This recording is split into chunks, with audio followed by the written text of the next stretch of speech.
To the City Council regular meeting of October 18th. We have called to order. And can we get that fixed, please, first?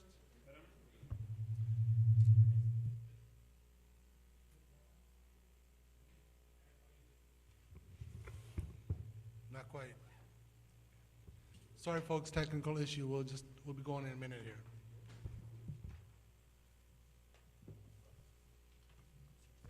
Okay, well, yeah, it's this one right here. No. It's this one.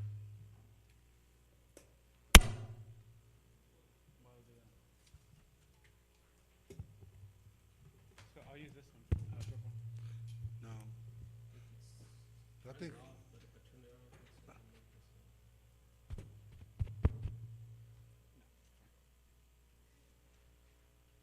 Okay, sorry, folks. Let's try this again. City Council meeting of October 18, 2016 has come to order. Can we please stand up for Pledge of Allegiance?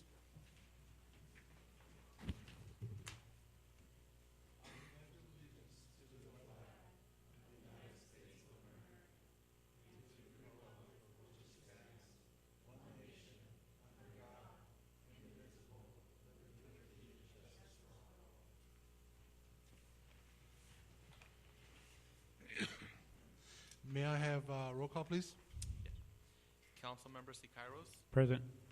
Councilmember Soria, Present. Acting Mayor Samra. Present. For the record, Councilmember McCabe and Mayor Espinoza not in attendance, but their absence is excused. Closed session announcements. We have non-reportables. Direction was given to staff. Change to the agenda. Item number 11, the resolution approving, we're going to move the item number 11 under discussions and potential actions and before item number 9. Any other changes, council? If not, then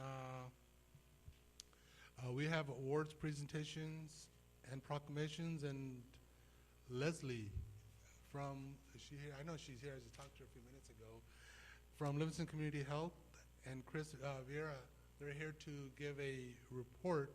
So I'm sorry. Let's get Leslie out there first for her presentation. Leslie?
Yeah, one moment. Can we get a mic for him, Frank?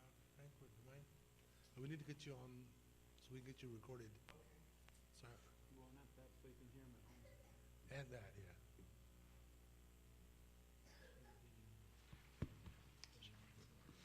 Thank you. Is that a little better? Much better. Great. Okay, unfortunately, my slide didn't show up the colors as well as I would have liked them to have done, but let me explain to you the phasing that we do have on the project. We're looking to develop the project in really 2 phases, but within phase 1, it'll be a couple of sub-phases. The first sub-phase will be phase 1A, which represents the undergrounding of the MID lateral that currently runs behind the existing residential subdivision, and then the development of a little over 14,000 square foot administration building. That will all come in phase 1A as part of the initial development. Through that, that'd be great. It'll include this building here and this parking area here needed to support the administration building.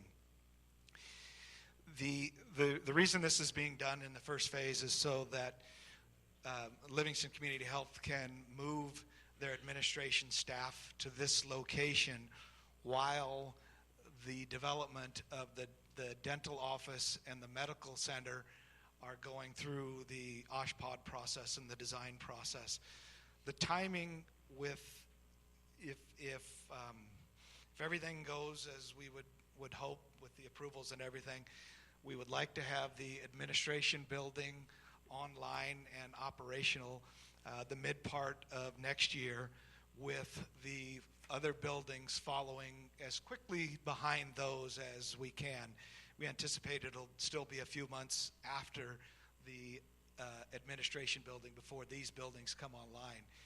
So that second phase, which I'll call phase 1B, will include parking here to support this building, and then the phase 1A parking that supports this. We have a phase 1C that includes a future building planned for this area, and then the additional parking that would support that.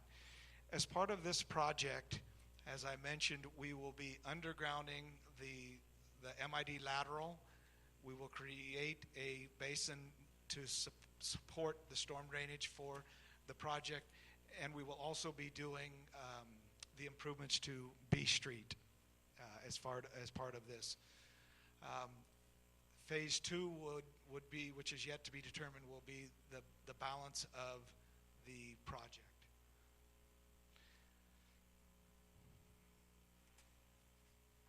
Before I move on, is there any questions that anyone has about this project? No? Council, you have any questions at this time? Okay. So with that, I'll go ahead and turn it over to Leslie. Well, thank you. Good evening, council members, mayor, everyone. Thank you so much for having us here tonight. It may have made sense to start with this now that I look at this, just to give you a background.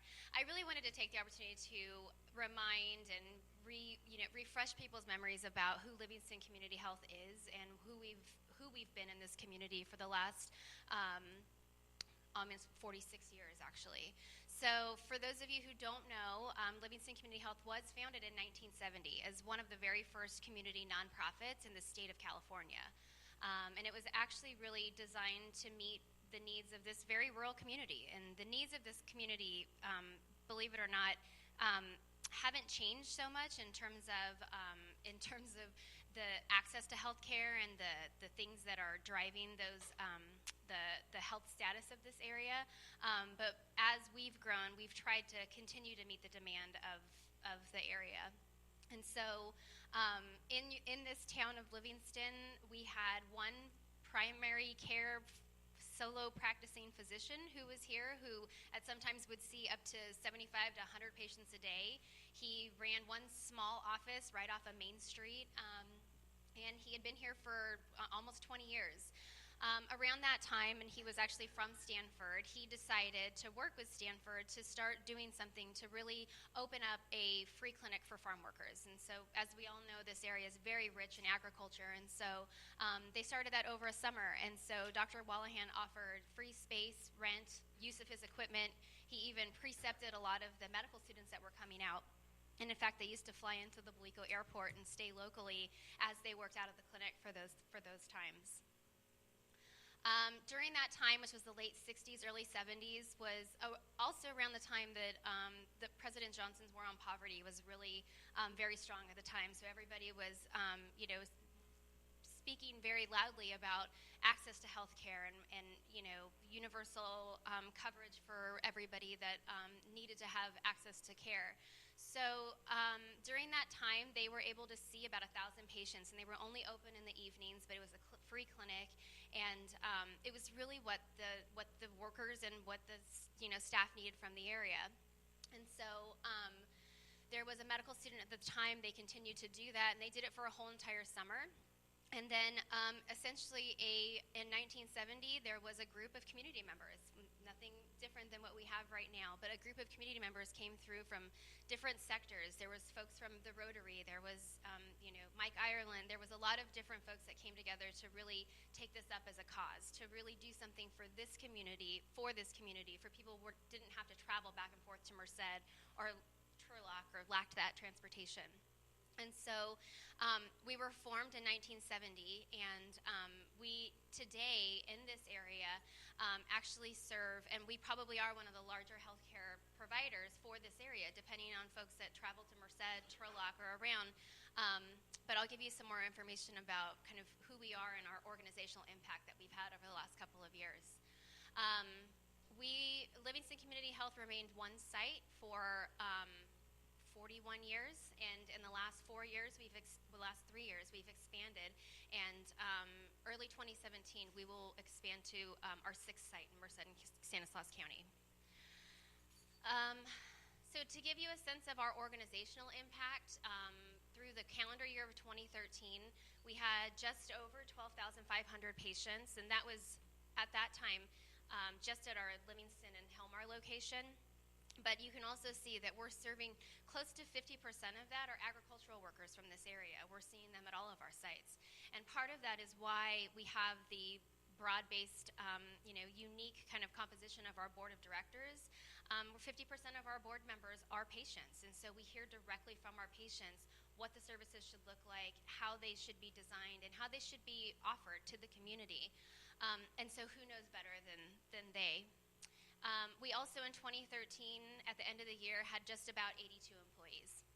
You can see by this that we've had some tremendous growth over the last couple of years. There were a lot of things that have happened just nationally and within the state around Medi-Cal expansion, the Affordable Care Act. Everybody's feeling that kind of demand and pressure and capacity for services, and we've really been no different. So in 2014, you can see that we ramped up. We saw just over 14,000 patients, and we were still seeing about the same amount of agricultural workers in this area. We also grew our employee base to about 100 employees. In 2015, we again saw another almost 1,500 patients in the different areas. We saw more agricultural workers in 2015, and then also increased our staff to 149 within those sites. So today I asked some of my staff to run me some numbers for, what's it look like from 2016, and you can see that we're already going to probably surpass what we did in 2015 just by the end of September of this year. We're also projected to see more agricultural workers. We're also projected to, as of today, we had an employee count of 165 employees. This is corporate-wide. I'll show you some Livingston-specific numbers in just a minute. Any questions I can answer about this? No? Okay. So I wanted to talk a little bit about the campus expansion. So you got to see kind of our thoughts and our ideas around what we think this campus should look like. Some of you may remember, but right around 2008, this organization undertook something like this at that time. They were ready to expand. There were conversations between the city and the school district and ways to support this community health center to expand and allow us to provide more services to the community. And you may also remember that 2008 was probably one of the worst years to take on any kind of project in any area, and so the project stalled and we weren't able to make that happen. We currently provide medical services. We provide pediatric services, family medicine, OBGYN. Last year we delivered close to 100 babies in Merced, just with one of our doctors here. But we have deliveries of it. We were able to deliver babies in Merced and in Turlock with our referral and contract arrangements. We also have internal medicine for our patients as well. Within the last 2 years, we expanded into dental. Our most recently open site, which is just down the road at Wolves Wellness, which is at Livingston High School. We have actually 2 fully equipped dental operatories, and recruitment is challenged. And so as soon as we get a dentist to put out there, we'll be able to offer those services here in the city of Livingston, which is really exciting. That site is actually open to the community and to students. We also offer behavioral health and counseling services. We also just started substance use counseling and groups. Out of our Livingston site, we are able to accommodate diagnostic radiology, diagnostic lab, and we do program and insurance eligibility and enrollments. Open enrollment is just getting ready to kick off in November, and we have pretty staggering numbers of the amount of folks that are coming in through our doors that we're doing eligibility for and getting them enrolled into different types of programs. With the aimed campus expansion, what we hope to do is to have more space to do more services for this community that's also growing and needs more services. And so some of the expanded services would include things like urgent care, work-related services. There's a lot of agricultural employers in this area that could really benefit from having that type of targeted and focused service, healthcare delivery services. Wound care, pharmacy within our 4 walls, so that we are able to really help manage that for our patients, for anybody that comes into our sites. We're also looking to expand dental here, and so that would be one of the buildings. We'd also like to expand into optometry, vision services for the city of Livingston for all of our patients here. And then other various specialty care services. Livingston Community Health has a wonderful relationship with both hospitals in this area, and both hospitals are very interested in providing different types of specialty service, things like consults for general surgeon, consults for cardiology, consults for things that our residents here have a difficult time making appointments to get to Merced and get to Turlock. And a lot of times those can be anywhere from 3 to 5 appointments, and so we'd love to be able to accommodate those types of visits here in Livingston, keep it closer to home. So some Livingston-specific numbers. In 2015, in Livingston, at our main site, we saw just over 12,600 patients at our 13,000 square foot building with only clinical services on the first story. And we have about 107 employees in that building. What we would propose by March 2019, and that'll actually be the end of a first year of operation, we would like to have increased that by almost 7,000 patients with the various services, which I don't see would be difficult to achieve at all. And that we would also aim to add about 70 employees through the various services that we'd like to add as well. Oh, that's all my slides. So, yeah, go back to the campus one, probably. And I can kind of walk through that. So we've spent a lot of time, the board of directors at Livingston Community Health has been very heavily involved in decisions and looking at what are the needs of this community. We just recently did an updated needs assessment for the clinics that we have in this service area. Would love to share that information with the council if you're interested. But there are some definite health disparities in our area that we can definitely address by these expanded services. Administration is large at this point, and most of that is because we want room to grow. We don't want to, end up in the same situation that we're in right now with lack of parking, lack of space, the inability to grow and expand into the future. And so while today we may not use 14,000 square feet, it gives us the ability to grow into it over time. We really wanted the feel of the campus to be something that wasn't just a medical building, but that is really community-centered. And so you can see a lot of paths that are going through the campus.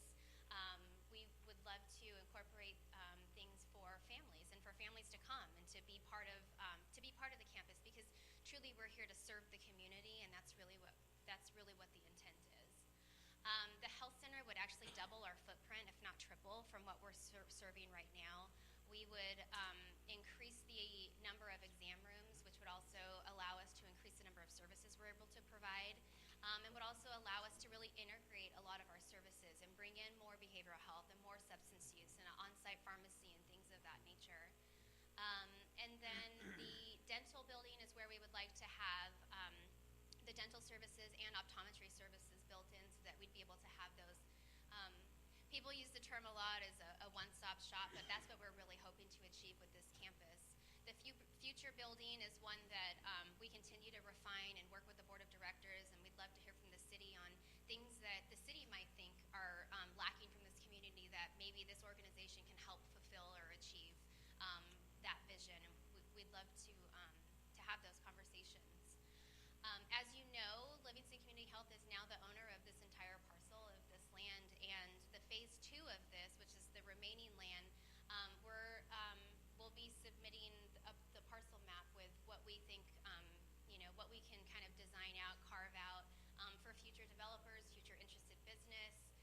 But ultimately, we think that by laying down a campus like this will stimulate growth on the other side of that, 6 acres or so, just depending on how much we end up having to use.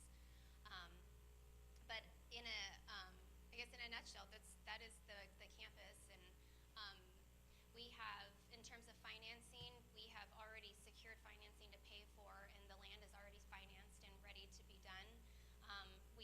You may or may not know, but the clinic actually did get about a $2.5 million construction grant from the Central California Alliance for Health, which is our managed Medi-Cal plan in Merced County, who recognized this project as something that's going to allow us to expand those services. And so we already have a good base amount of funding to get us through, and we're getting ready to look at leveraging different types of nonlinear funding. We're looking at New Markets tax credits, USDA rural development, and a lot of other different types of lenders. So the board of directors, myself, we all feel very confident that this project will definitely happen, and we're continuing to move down that path.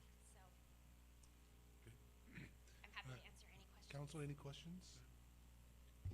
The older facility on Main Street, you guys gonna keep it open still?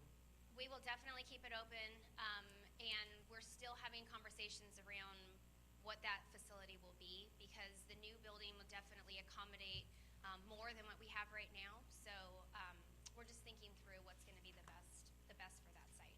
Yeah. It'll remain open while we do the development as well. All right, okay. After the development after you guys are done on B Street. Right. Yeah, I mean, I think that we're still talking through that because the clinic site's rather old and has been through a lot of different updates, and so we want to be sure that that it's meeting the needs of the staff and everybody else that's there. But yeah.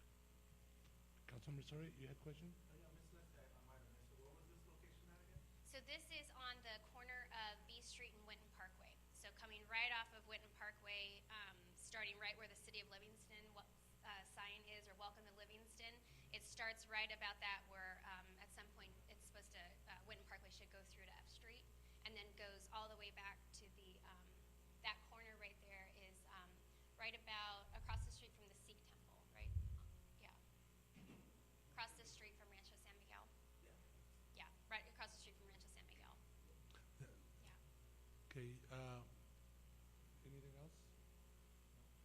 Well, you asked, are you gonna have orthodontist services? Yeah, I mean, it's one of those specialty services that I think would be great to get somebody to come out and,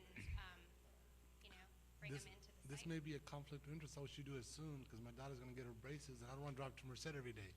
Or wherever, so, but I understand. Yeah, no, Livingston has great relationships with a lot of different specialty care providers, and we're already starting to have those conversations around, coming out to Livingston once a month or twice a month and what we could do with that. Yeah. Also, right now, the biggest complaint we get, and it's not your fault, is just you're so impacted over there Right. with number of patients. Right. You just can't fit them in. What would your total capacity you think would be start once you open up over there? I mean, Yeah. will that? So I think the benefit to us kind of staging and phasing the project in the sense that we will have the health center after we have admin is really allowing us to be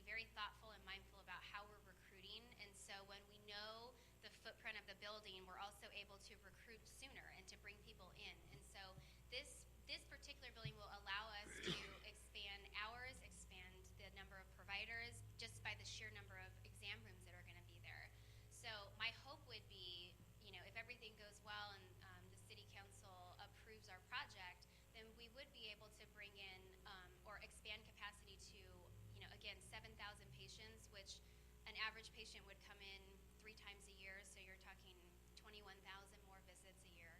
Yeah. Okay. And then the other thing is that you may or may not know that we're also in the process of developing a site in Delhi, and Delhi is going to be about a 6,000 square foot footprint, which will also include medical, dental, behavioral health services, 9 exam rooms, 6 dental operatories, and currently right now from the zip code of Delhi, we're seeing about 2,500 patients in Livingston, and so the notion would really be that it would allow more capacity for Livingston patients to be seen here in Livingston. Yeah. Yeah.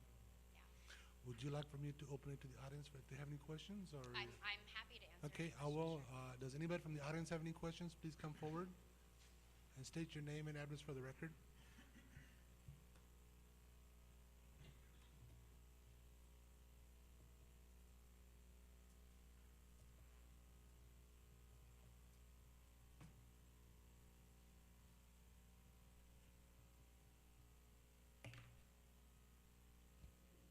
Catherine Shell Rodriguez, P.O. Box 163. A couple of things that would be nice to have locally with dentistry with nitrous oxide for those of us who are really, really, really squeamish or highly sensitive, and also the ability to do a sleep study without having to go out of town. Thank you for your comments. I would also like to mention that this is the first of our kind of revealing of the project. We have planned public meetings that we'd like to hold because we would really like to hear from the public, local employers, the schools, everybody in this area, because we really view this project as this community's project and not just this clinic. Yeah, my question was on rehab. Is there anything like for workers that get injured and have to go to rehab? Usually we have to go to Merced or Sherlock. Do you Is mean there- like facility, like physical therapy? Yeah, so I think that, again, with having a lot of what we've wanted to do in the clinic and the existing space is just limited by sheer space and the fact that we can't do it. And so the idea behind having larger space would be that we could bring in people from Merced, bring in people from Turlock, and run, clinics throughout the month, 4 hours a month, 8 hours a month, depending on what the need of the community is. So we'd love to hear more feedback about services.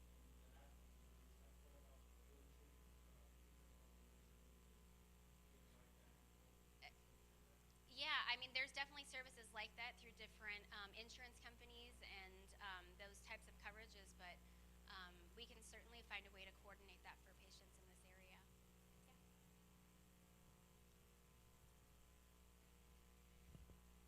Good evening. My name is Barack Carter. I'm the battalion chief for Livingston Fire Department. So I just completed the needs assessment that was submitted to I believe your consultant.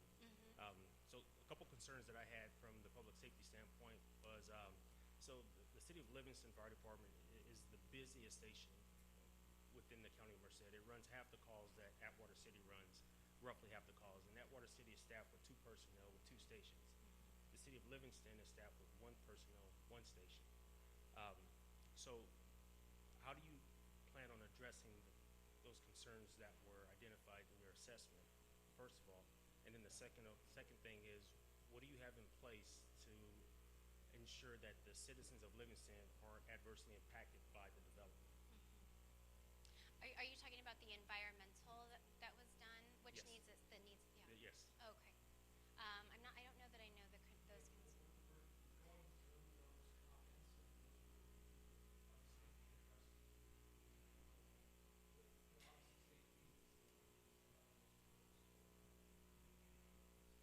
Yeah. Thanks.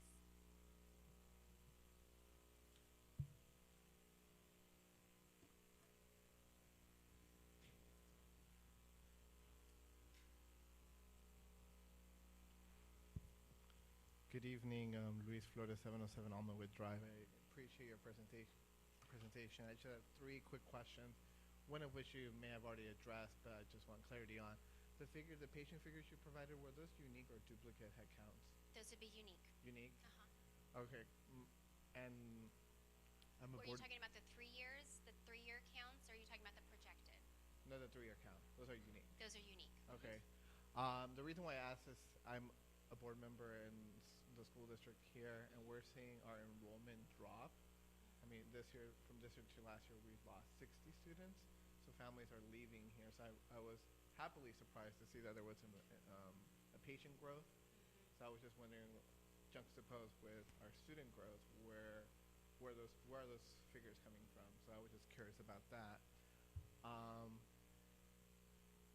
don't know my other question. Oh, the needs assessment. Yeah. I know Merced County Public Health did a needs assessment over the summer, and there was a focus group done here in Livingston.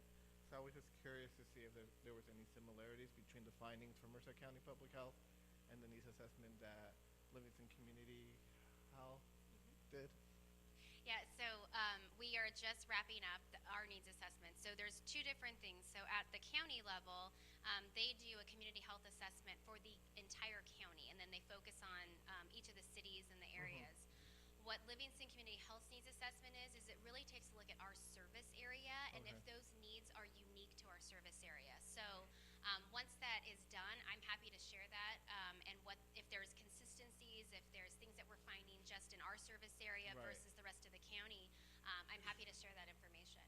Yeah, from what I was told from the consultant that did the focus groups in Livingston is that there was a good turnout, more so comparatively than other communities in Merced County. So I was really surprised, happily so, that folks came out to the focus group, because there are some unique concerns between Livingston and, say, Planada or yeah, absolutely, yeah. or And I think Hillmar on that's the west side. Yeah, definitely. And I think that's why, and part of our designation as a federally qualified health center actually requires that we do one just for our service area. And our service area now includes, obviously, Livingston, Belico, Stevenson, but now it's also Patterson. We just opened a site in Patterson. It'll also include Delhi and Waterford. Waterford, yeah. And then my last question, it's just because I'm forgetting now. I vaguely remember that Livingston Community Health also owned the parcel of land next to Campus Park. Do you also own that, or did you ever own that, or am I confused about that? Yeah, it's Campus Park is right in the middle, right on F Street, is it? This way. This I'm one over just here. turned around. That plot of empty Between the high school and in front of the 9 football acres. field. Right. So that was the project that I was referring to in 2008 that we were trying to okay. undertake. But that would also have been something we would have had to jointly negotiate between actually the school district, the city, and the clinic. And unfortunately, the project never came to be. So Okay. we do not own that land. Okay. All right. Thank you. Thank you for your questions. Anybody else have any questions? If not, I think, thank you for coming. I think you're going to hit those numbers and then some. We do A lot too. of people drive to Merced because they can't get in in the amount of time they need to get in. So as you improve, your patient counts should actually go up. We think so too. So thank you, Council, for the time tonight. We really appreciate it. Thank you. All right, we'll go to announcements and reports. I don't see Supervisor Pedroza in the audience. We'll move on to staff announcements and reports. And we'll start out with planning.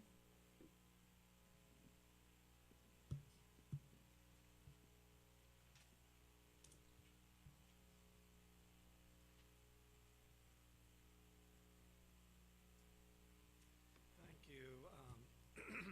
I did want to kind of follow up with Leslie and Chris's comments that we're actively working to get the entitlements and the environmental documentation for their project. We've been working together for a couple of months now.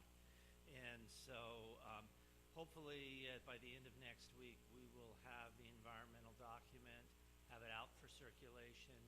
You can send it to the fire department, have it available for the public to take a look at and get comments. So we are rapidly moving on this project and pursuing that. I also wanted to let you know that likewise, I mentioned, I think on the last time I was here, that Panda Express is coming. Well, we do have their applications. We're in the same process of hopefully by the end of this week, we'll be getting the other comments from other agencies and departments, and scheduling that for a planning commission hearing and then coming to the council. So that's moving along. We've also been working with, as you know, there's a number of our subdivisions that have empty lots within them. And they didn't all get built out, and the Great Recession slowed things down.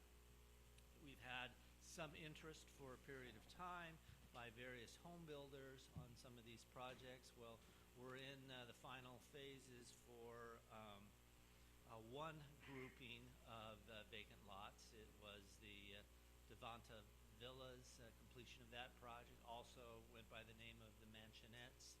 There might have been a couple of different names. People are familiar with it. But I've been working with the principal of WPD Homes out of Chowchilla, and it looks like that's moving forward. I had the opportunity today to look at their home designs, compare it with the existing homes that are already there to make sure that it fits, has some of the same architectural features and treatments, and they're coming forward with a very high quality product that will indeed not only match but maybe even in some ways exceed the quality that's in the existing neighborhood. So we're moving on that, and that's a real positive thing because we can fill in those vacant lots within the homes. So these are some of the things that are going. Perhaps you've seen the foundation work for Motel 6. They are working on that, and so we're working diligently with all the various players in there to move that project forward. So the good news is that they've started, and so we have some momentum going on that. So there are things happening in the world of development and new projects in Livingston. So I just wanted to let you know that we're working on those things, and over a period of weeks and months, you'll see new things coming out of the ground. Any comments? Any questions? Council? All right, thank you. Okay. Fire department? Are you undercover today?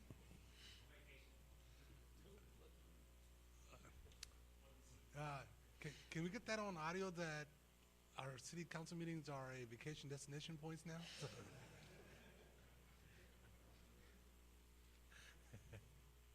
Okay, since there's engineering?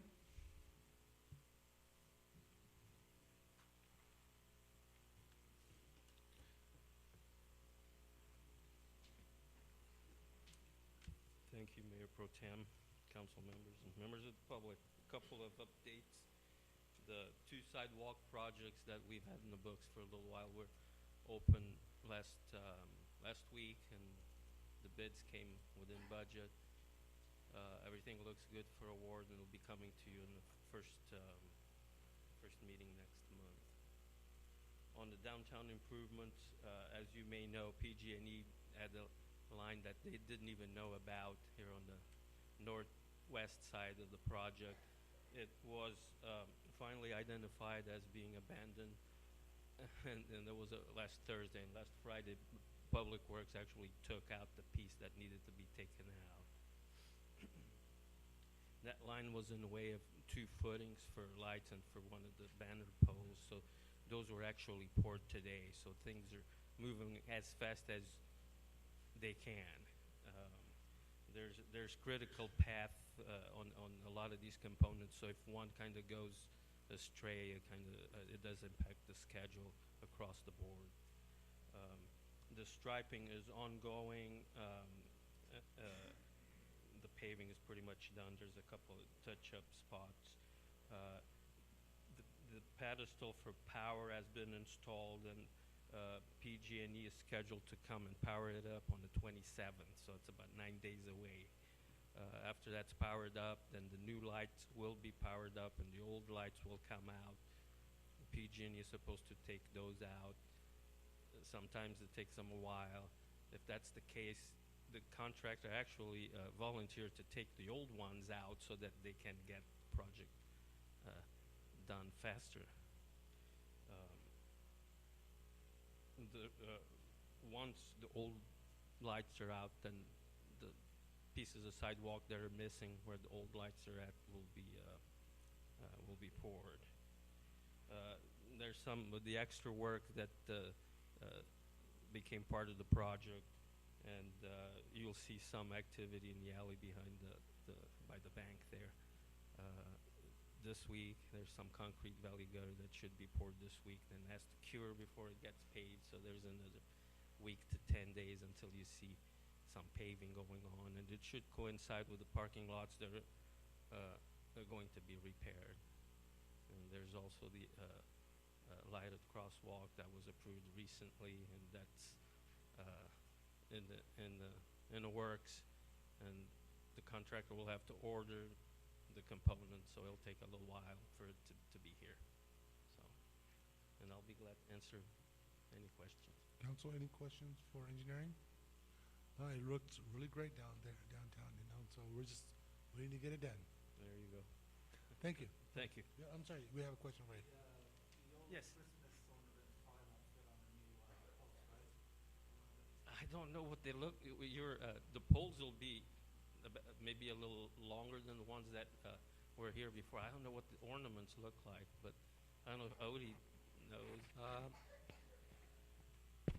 Actually, Jackie's looking at ordering new materials. I know the new poles are a little bit different in size. We are going to have to order probably new banners and then decorations for. Yeah, hopefully we can get them Street before Christmas, for holidays. I know you'll do it. Okay. Anything else? No, this looks good. We've had a lot of people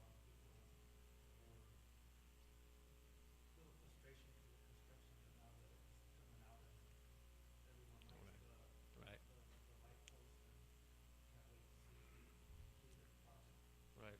I know there were some comments on being so narrow and this, and now you No, can see that it's not. It's all gone, people Correct. thought, yeah. Right. We knew the engineering would do it right. There you go. Okay. Thank you. Thank you. Chief?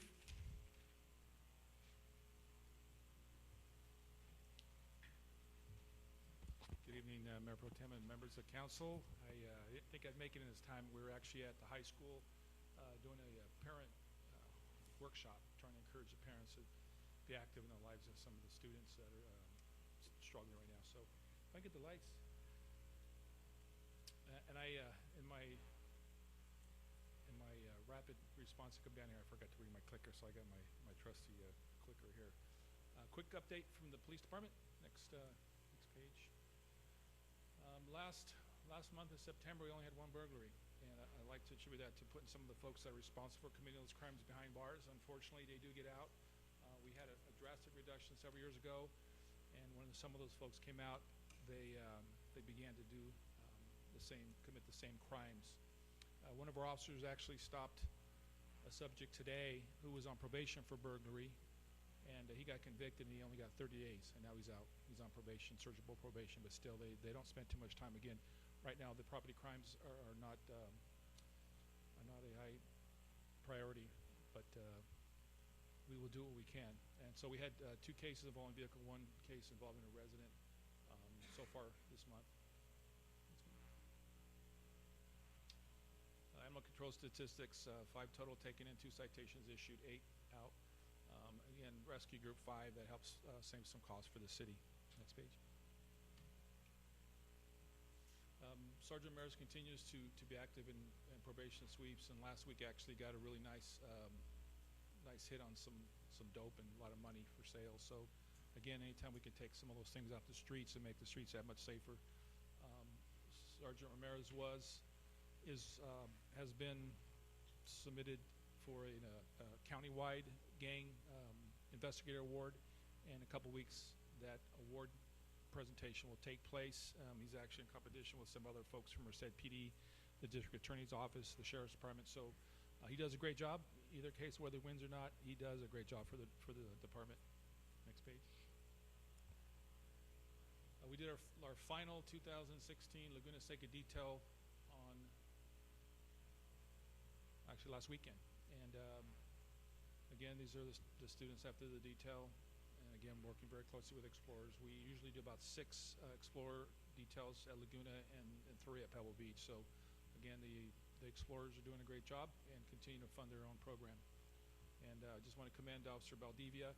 Since we've had Officer Macchia, who's gone on to another department, Zeus has taken over the reins and has done an outstanding job. He always is committed to the students and continues to work at the middle school as the SRO under the MAPS program.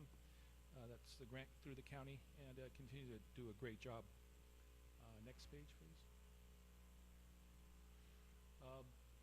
Not last week, but the week before that, we held our countywide executive law enforcement workshop, and we actually had some heavy hitters. We had Adam Gray and Anthony Canella there, did this presentation on the legislation coming down and some of the things that we can do to support their activities. And this is only just a handful of folks. We had 30 people there, and again, we collaborated on the VIPER program, which is the countywide program where the county is going to receive $4.5 million in funding to impact gang violence in Merced County. If you're not aware, of all the 58 counties in the state, Merced is #1 in homicide rates per capita. Even though we had 280,000 people in our county, per 1,000, we're #1. So we are trying to do what we can to impact that, and the governor is supporting our activities. I want to commend our District Attorney Larry Morris, Pat Lunny, Sheriff Warnke, and Adam Gray, who spearheaded the VIPER program, did a presentation in Sacramento, and we're able to be granted a nice sum of money to do what we can, and that's a 3-year sum of money, and so it will impact all agencies within our county. And so it's a good opportunity for us to get together and see how we're going to use the funds and see how we can work together to impact gang violence in Merced County. If you guys know the Sweet Potato Festival, just another fun time.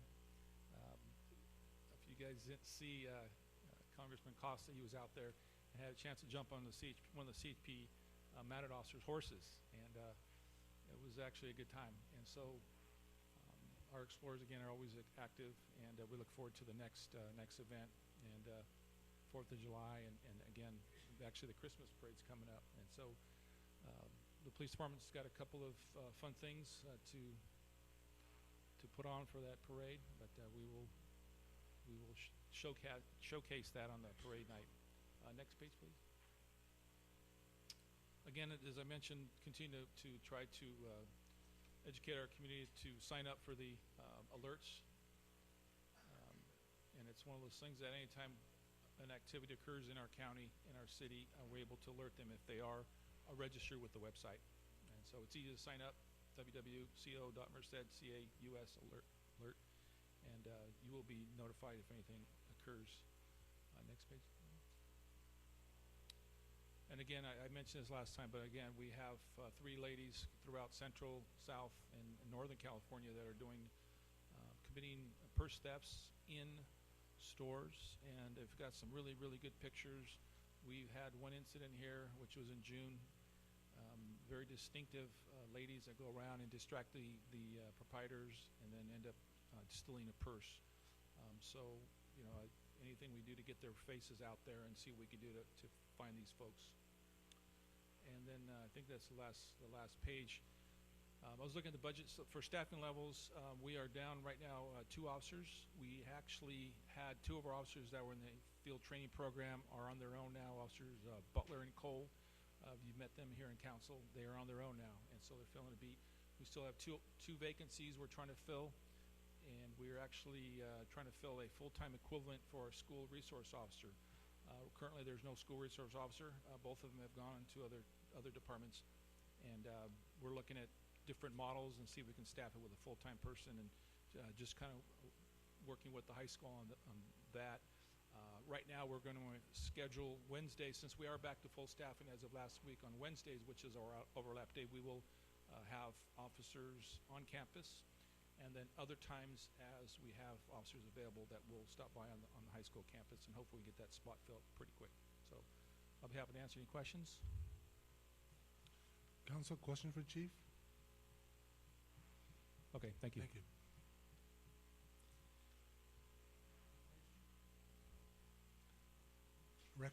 Recreation, anything to report? Okay.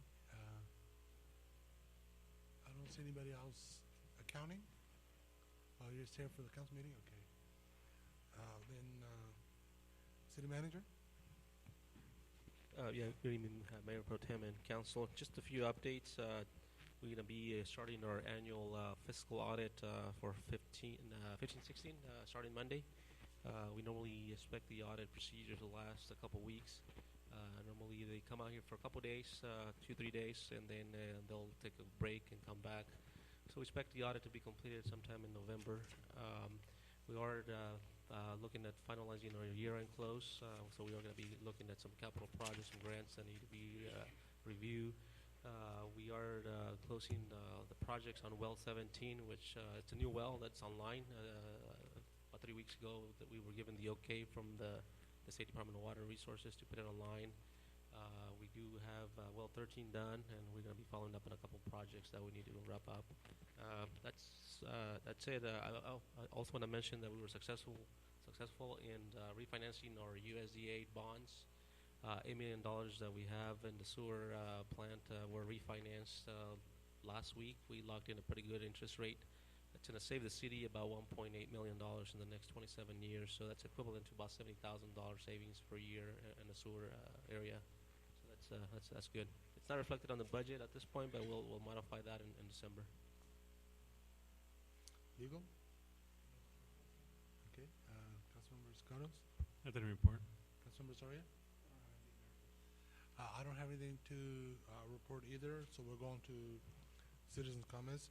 This section of the agenda allows the members of the public to address the city council on any item not otherwise on the agenda. Members of the public, when recognized by the mayor, should come forward to the lectern and identify themselves. Comments are normally limited to 3 minutes in accordance with the state open meeting laws. No action will be taken by the city council this evening for items which are on the agenda this evening. Members of the public will be provided an opportunity to address the city council as each item is brought for discussion. Does anybody wish to comment on citizen comment? Please state your name and address for the record.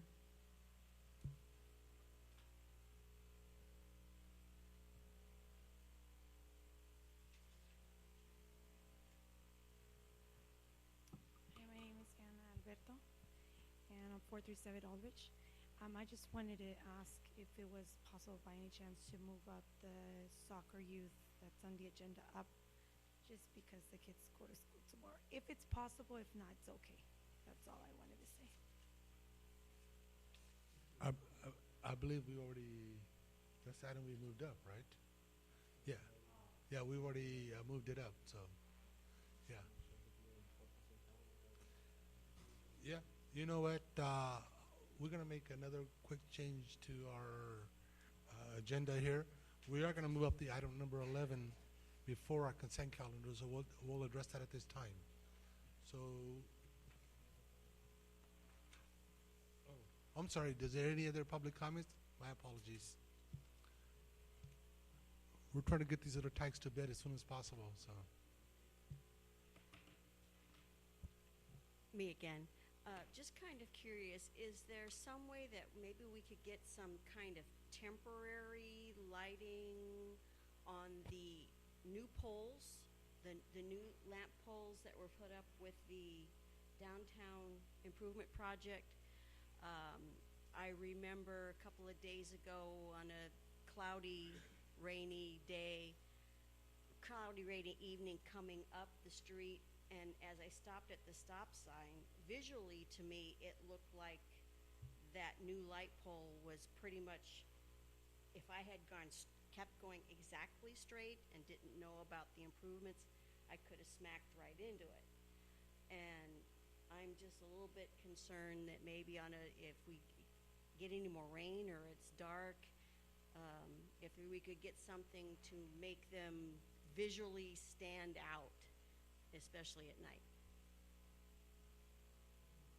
I think we have our engineer coming forward. Yeah, those are not powered up. That's what I was talking about, the 27th. That's when there will be power available to that.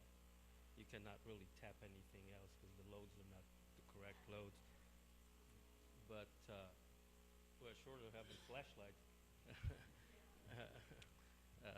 Now the center lines being offset, they are offset. There's a center line that will be striped probably tomorrow, I'm guessing. Most of the striping, I don't know if it's tomorrow, a lot of the striping has been done. I noticed the center lines are not done yet, but they will be done probably in a day or two. So that will pretty much guide you so that when you get to an offset intersection, you pretty much lined up the way you're supposed to go. Thank you. Anybody else?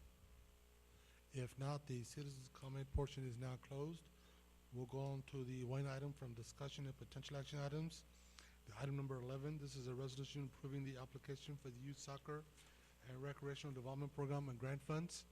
And Mr. Ortiz, you're on this as the...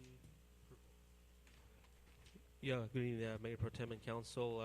If you recall, a couple months back, we were given the instruction from a council member to aggressively start looking at some funding sources, some grant funding for soccer facilities.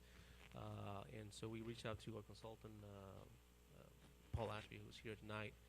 He began his research, and basically within a week or so, he connected back to us by letting us know that there are some grant opportunities out there.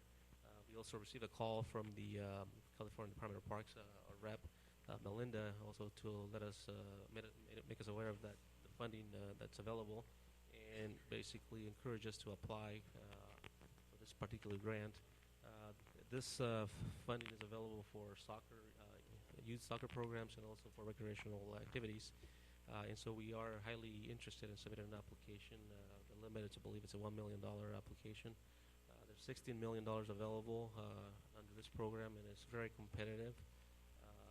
The city is not required to put a match, but if we do provide a match on there for some of the soft costs, the city could earn a little bit of extra points. We did a survey because the application does require community outreach and input. So we put together a survey which was mailed out with water bills in late October. Late September. Was it late September? Yeah, late September. And we also disclosed that distributed the same survey at the Sweet Potato Festival and at the downtown street fair, as well as other groups helped us in distribution of the survey. The results came back. I think we only got about 1,100 responses, and the priority response that we got was for soccer facilities based on the input that we got. The second area that got the most responses was for a water park, which in this case it's not a priority for us since we're dealing with drought, and we still have the water conservation mandate from the state. So that's not a feasible project for us at this point to consider. And so we directed our engineering staff to come up with a preliminary design for soccer facilities. Again, we're limited to $1 million, so we cannot do much with $1 million. A lot of the infrastructure and components of the field improvements are very expensive. The area that we're looking at this point is the Mass Foster Park area. There's 12 acres of undeveloped land that is zoned for public use, and environmental review apparently has been done, so that will expedite the process. So we have this opportunity before the council. The application does require a resolution authorizing staff to submit an application, which is due on November 1st. So we only have a few weeks to basically put together this application and submit it for consideration. Thank you. What you have here is the 2010 Lionaka's conceptual layout. I'm sure you're all familiar with it. And it has a number of components, some of which have been built, not necessarily in the locations shown here. And the drawing, this one exhibit is not to scale, so all of these features would not fit in the land that you have anyway. But looking at what you presently have as compared to this 2010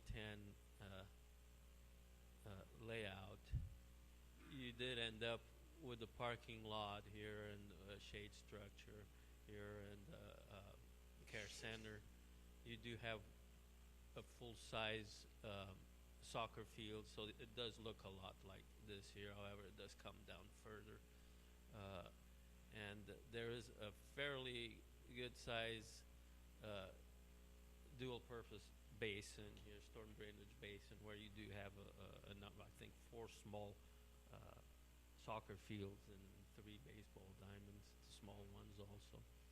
So it does look somewhat like the concept, but it does also significantly deviate from it.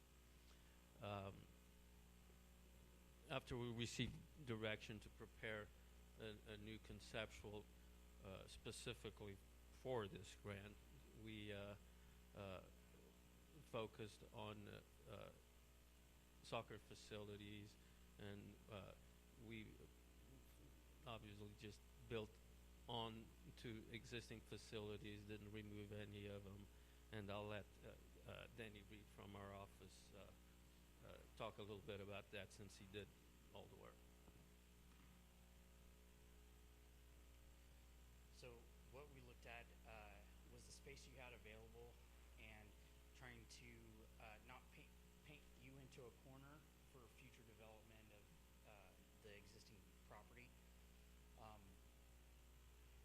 and staying within our budget for construction costs. So some of the things that we put together were 2 soccer fields down here in the southern portion, a 10-foot wide asphalt access path that'll allow ADA access to those soccer fields. So we're not excluding anyone, we're making sure everybody has access. And then some additional parking up here. I know this looks like it's real far away, but we also, during this process, we looked at a couple spots down here to possibly put parking, but in order to kind of fit it all into the amount of money that we have available, it made more sense to come off of the existing parking. Since it's already there, there's already a path of travel that people use on a regular basis, and we're just kind of finishing it out and bringing them out to the street. So one of the things that we noticed whenever we were out there, and one of the reasons why we looked at this as a more favorable area, is a lot of the traffic that comes in here in the afternoon, they try and back up and come around and then go back out, and this will help alleviate some of that congestion. The other thing is with this parking area, we can extend it later on and make it into about 125 stalls roughly in this area right here. So, but as far as the grant goes, we focused on regulation size soccer fields. So that's what's set up out here. There's still room on this side to add baseball diamonds later on as funding comes available and you guys want to go that direction, or if there's a different direction based on a needs assessment or something of that nature, we can still expand out into here without affecting the existing basin. So like I said, we wanted to leave the options available for future because we only have a certain amount of money available, and we got to do as much as we can with this as little as we get. Yeah, I also wanted to add a couple of statistics on soccer. You know, soccer is my number 1 hobby. I probably spend 6 hours a week playing soccer between practice and real games. And I've been playing soccer since I was a kid. So I do support that event. It's a number 1 sport that is played worldwide. It's probably the 4th or 5th sport here in the U.S. But looking at some of the statistics, the youth players officially registered in the U.S. Compared between 1990 and 2014, there's been an 89% increase in registered players. And this is just the youth. And these are folks that are registered through some type of soccer program throughout the United States. So there's other activities, I'm sure, that is not covered under this particular study. But there's also benefits to our well-being. Our lifestyles improve. There's a lot of physical activity that takes place. We do a lot of running. Normally, your blood control benefits from it. It helps you release stress. I use soccer as the stress reliever. In my case, that's my only hobby. That's my venue to release stress, and also promotes team building. Believe it or not, you play as a team, and basically you have to be alert at all times. So not only you train your body parts, but also your brain, because you have to be pretty much aware of what's going on around you, and be able to make calls fairly quickly. Not only play as a defender, but you also have to consider being offensive as well. So there's a lot of benefits that come with soccer, and I'm a strong supporter of that particular sport. One other thing I wanted to mention about the fields themselves is they are natural turf. They are not synthetic. One, the cost for synthetic is so high that it just wouldn't be feasible. So it is a sod base. We actually reached out to a group that does a lot of soccer fields in California, and they've come up with a good blend of material that allows for good drought tolerance and good longevity for use in soccer fields. The other thing that I'd like to mention is we also looked at night plague and the need for lighting out there. Currently, the existing field has 4 lights out there. We would set these up to have lighting for each of the fields. One of the initial fields would get lighting as part of the grant, and then the other one would have the infrastructure put in for future extension of that lighting. So essentially, you'd be getting another field with full lighting facilities, and then the backbone to add it to the second field. I'll let Paul Ashby talk about the grant.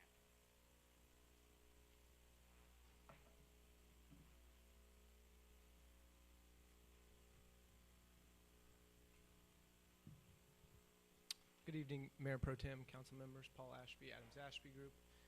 As the city manager mentioned, he contacted me about a month ago to start looking into some parks, recreation grants that the city may be able to pursue. As you know, we work with you on your CDBG grant in particular right now. That one's just wrapping up. So this came across our desk.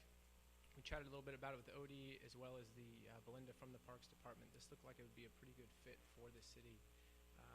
As you probably are aware, there's not a lot of park money out there, and it hasn't been for quite a while.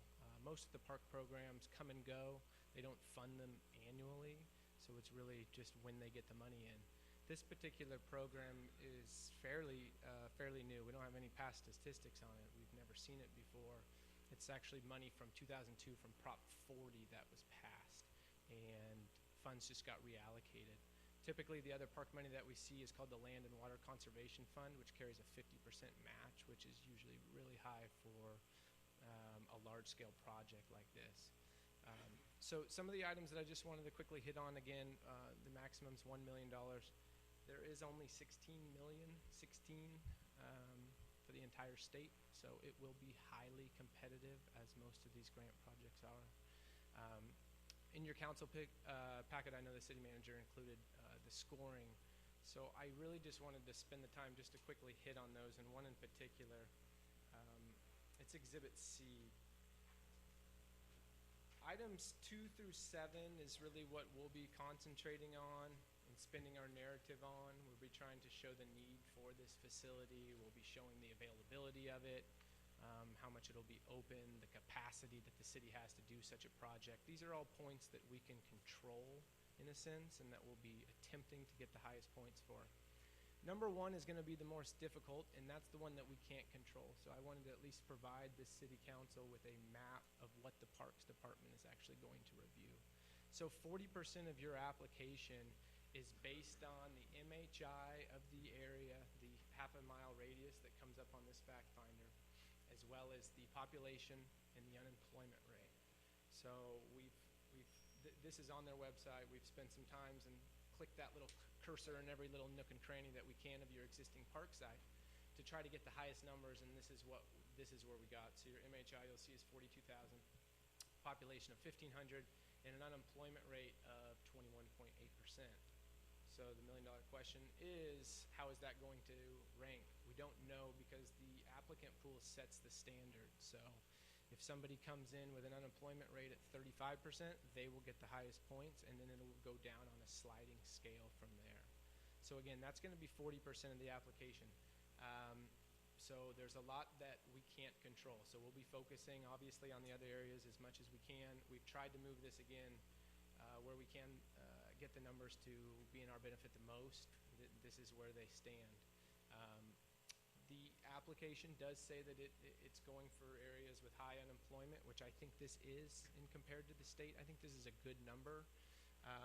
The population in MHI, they're not probably as high as other places will be. As you can imagine, there's definitely some higher density areas. If you come in with an urban infill project, you will have a much higher population. So it's really just going to be determined on who applies and where those points actually end up coming off. So that's just a brief overview of the points. Again, it's going to be due in 2 weeks, November 1st.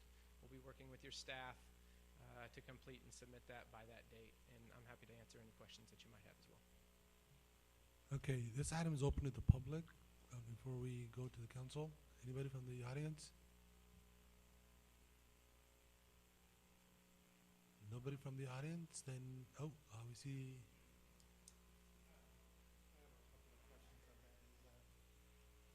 The parking. I've been to over 1,000 soccer fields within the state, and one of our majority problems is usually parking. People like to park as close as possible to the soccer field. A lot of them basically have little kids. You want to be tagging along a team, and several teams, players, halfway across, maybe a mile or half a mile is too long. They'll look for the shortest way to cross the field. Even if there's a fence or something, they'll go around it, try to get to the soccer field. Bathrooms is a necessity. The bathrooms are too far away. You need another, if you're going to have fields like that, you need at least restrooms a lot closer. The only flaw I see on that is the soccer fields are facing toward the sun. They would have to see the way that the soccer field is, because otherwise you'll have the sun on the goalkeepers or facing. You'll be always looking directly into the sun, so you want to have the soccer fields closer to the other way. That way you don't have the sunlight and shade, trees. There are a lot of soccer fields out there that don't provide shade, and that's usually during the summertime for us. That's why we try to start as early as possible, especially when it's out here at 110. We still play soccer. I mean, it's just the way the competitiveness of the people that play soccer. Even in the cold, we still play soccer. We're a year-round league. The only time I get a break is usually Christmas and New Year's. The rest of it, we're playing out there. You'll see us out there playing. But the design, the way it is, I don't know what's going to go in between the soccer fields. That might be a good spot for the restrooms to go in. Lighting is a necessity during we do the daylight savings. It goes to effect. It hampers us because of the there's not enough light to go to go around during the daylight savings. And but parking is going to be, I can see, a problem, because I know most of it will be parking on this other side. We get across to those fields because they're in the back. And then the last thing is that other company behind us, because then you're going to have the problem with the soccer balls going over the fence line. There'll be an issue of somebody trying to climb over to get the soccer balls. I don't know what we can put up there to alleviate the problem of some areas have a high net that goes up that you pull, that you chain it, and then you bring it down. The reason is because birds like to fly around us, so you're going to end up being caught. So you just want to bring it down, and then during practice, whatever, you pull it up, and then when you're done practicing, you pull it down. Thank you, Mr. Soria. Mario, go ahead and address that, please.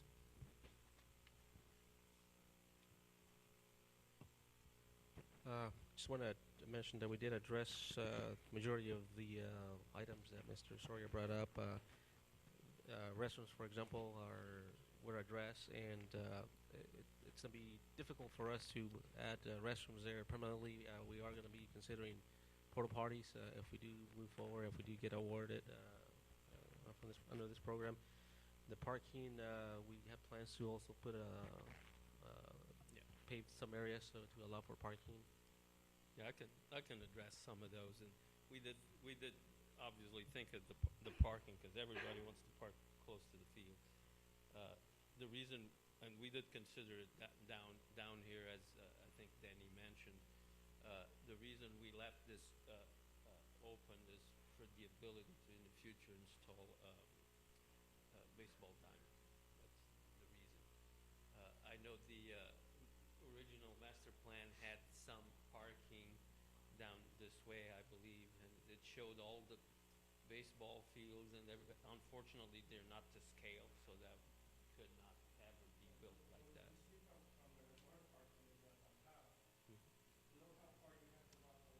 Understood. And I understand cars will park along here, so that's it's a city decision. If the city would like to do the parking here, it can certainly be done here, but it'll preclude in the future to install a baseball diamond here. That's why this area was left for that. In terms of the bathroom, you see this bulb here. It'll be I don't know how big that is, 25-foot diameter or so, and with the idea of installing, if the city chooses, a portable restroom. The back end of the soccer field, is that adjacent to the fence line? This one here? Yeah. This one here? I believe the property line is over here, I think. Yeah, you do have some space. I don't know how long it is. And this is just something that was put together for the application. It's not a design, it's a concept. So when we get into design, then we get into the nuts and Mario? bolts of that. Those fields can be flipped, right? I mean, there's no reason not to. I'm not sure that they can. If you flip, like if you flip this one, it's going to look like a mirror image of this one. So there will not be room to put another one down here. Yeah. So you can do one in this direction, but certainly not two. By changing the fields so they're North south. north-south, what ends up happening is now you only have room for one. One more. And Yeah, one and a half. you'll have to either go into what could be baseball area or purchase other Land to the south. Yeah, which we can't really afford right now. So.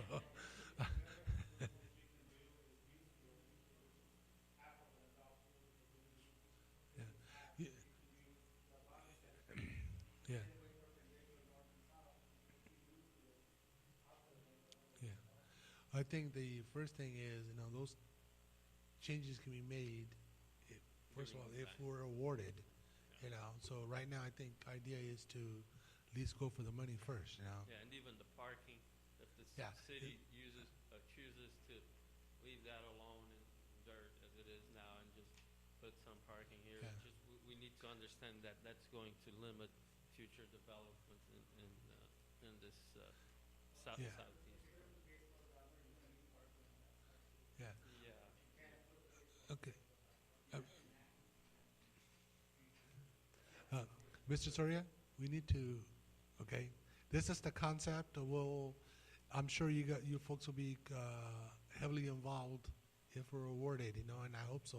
If it goes through the council at this point, we'll make sure that we reach out to all of our soccer players. We want them involved, of course.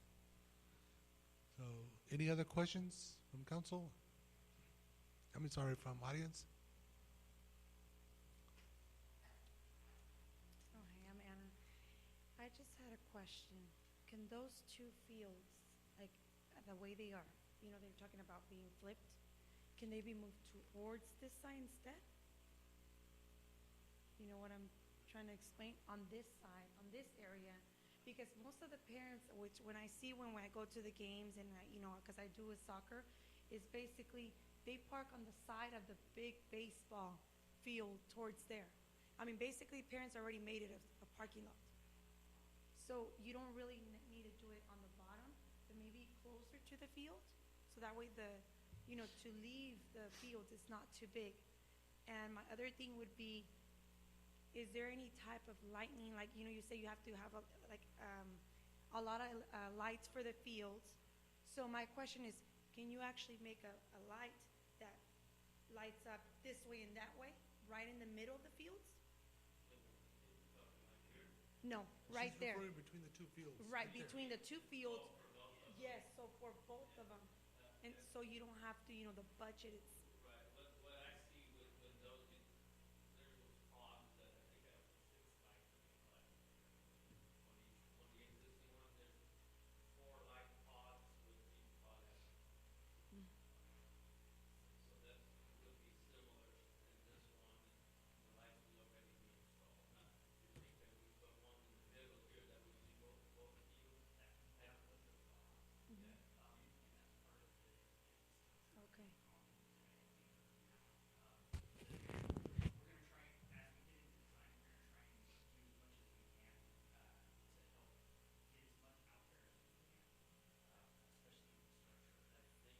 would probably just take one pole. I think they still have to have a light pod directed this way and the light pod directed this way.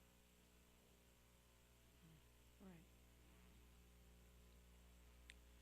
And the last thing is, I want to thank the city also for doing this for the community, for the kids.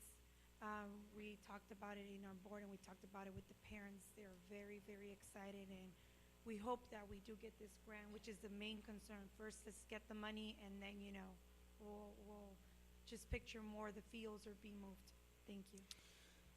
Yeah, one thing, Livingston, we're not feared much out there other than when it comes to playing soccer against our folks here, People fear playing soccer against them. They know they're going to lose. So I think, so anyway, anybody else from the audience? If not, no, you already had it. If I do it, then, okay, sorry about that, okay? We'll now close this off to the citizen comment portion of it and bring it back to the council. Councilmember Sicaros? I just comment, this is all basically just to apply for the grant. It's not set on stone, am I right? Okay. Just want to make it, out there, understandable. It's in no way a design, so it's something to go in with the grant, so that at least they have something to look at. Well, a couple of fields and some lighting. Now, if the city was to receive this grant, the design could very well be somewhat different than what we had here. As long as it adds up to the $1 million, the state probably would work with the city. Okay. Councilmember Soria? Thank you, Mayor Pro Tem. Well, for those of you who don't know, I do coach youth football, and I'm a volunteer. I in no way get any financial gains or gain any profit from coaching. I volunteer out of my own time, and I work all day and, give back to the kids of the community. This concept looks, fairly decent. One thing I would like to include is it's, youth football. We serve anywhere from 300 to 500 football players and cheerleaders that come out from our community, which they also play soccer. But the top field I know has lights. I would like to see possibly that, and this is just my opinion, a two-way football and soccer field, since it does have lights, and maybe include goalpost and a scoreboard if that would be within the budget, so we can. The top one that already has the lights, yeah.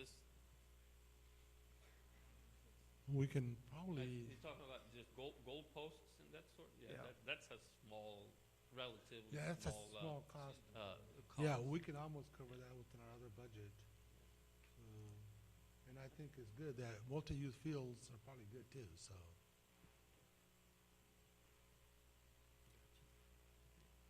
So on that, I'm pro baseball, I'm pro soccer, I'm pro anything that gets the kids involved. I would just like to have something in football also included, so that those kids that do play that sport, we may be able to use that field for practices, or maybe even have games there.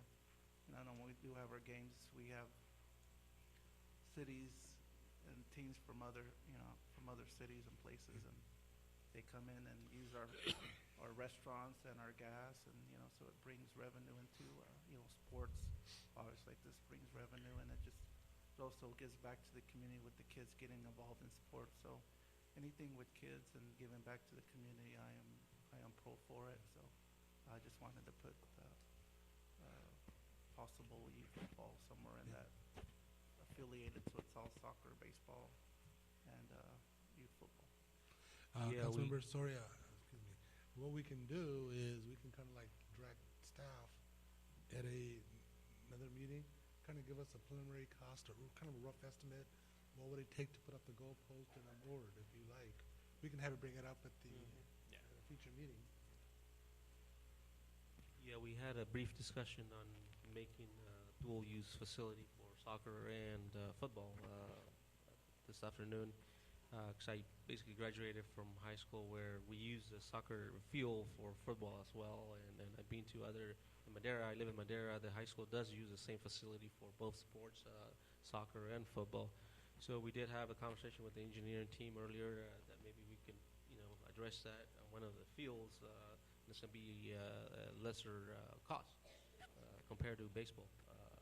It is an easier improvement to basically make it available for both sports. So Yeah. I think it's One thing. doable. I'm sorry. One thing to keep in mind is that a football field is larger than a soccer field, so significantly larger for regulation. Is it what 30 yards long? 120 feet long. 90 feet long. Just an idea. We also got Yeah. one spot there too. Yes, and if you did one, a mirror image of that, then you'd have some room down here for something. And,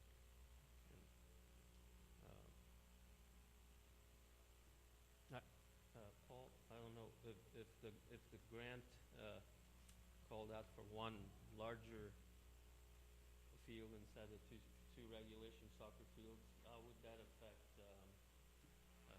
ranking or scoring? Yeah, the idea and the premise behind this grant is offering a new recreational opportunity. So however we want to shape that, we can do that, but the key is new. So I did hear one of the council members suggesting maybe adding some field goals to the existing. I would recommend not including that because that's an existing field that we would just be improving, and we're really trying to bring a new opportunity that otherwise doesn't exist at that facility. I think a dual use would work fine. I think an emphasis is made on soccer because the grant says the youth soccer grant program. So I think we're trying to play into that a little bit to enhance that opportunity here in the city. So I think another way to put it is, as far as what's there, it's a concept for the grant. That doesn't mean that the city couldn't come forward and bring other improvements to the other areas that are currently not shown as being improved. That may not be grant money, but I know there's also parks money and money that can be used for recreation. So that's also an idea, having something to submit for the grant, but also have staff continue to work on how to improve the whole center, the complex as a whole, and possibly doing the football fields or other type of lighting for the existing field. That's just a thought.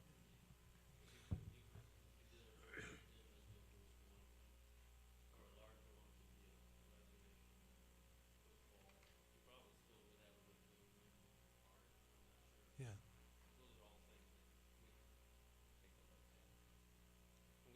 We did look at a few alternatives. We didn't want to bombard you with a bunch of different things because this is just for. They're just so we can get the application in. When they were talking about getting to those fields, could you do another little path from where they park right there where, Here? that could, Yeah, we actually have an alternative with some parking here and access to here. And the reason we didn't show it because it basically rendered this not very useful. But if we redo the configuration here, then all bets are off. We can look at all kinds of different ones.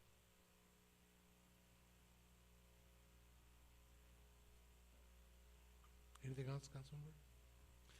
For me, anything for the kids. Keep them kicking and throwing ball on the field. Keeps them from throwing rocks in the street. So I think that's the best way. I don't have any further comments. Council, any further discussion? If not, I will entertain a motion at this time. Mayor Pro Tem, I make a motion to approve resolution approve an application for the soccer and recreation development program grant funds. I have a motion by Councilmember Soria. Do I have a second? I'll second as long as the kids don't throw a rock from the soccer field. I'll second. Okay. Second by Councilmember Soria. May I have a roll call, please? Councilmember Siqueiros? Yes. Councilmember Soria? Yes. Acting Mayor Samra? Yes. Motion passed by a vote of 3-0. All right, thank you.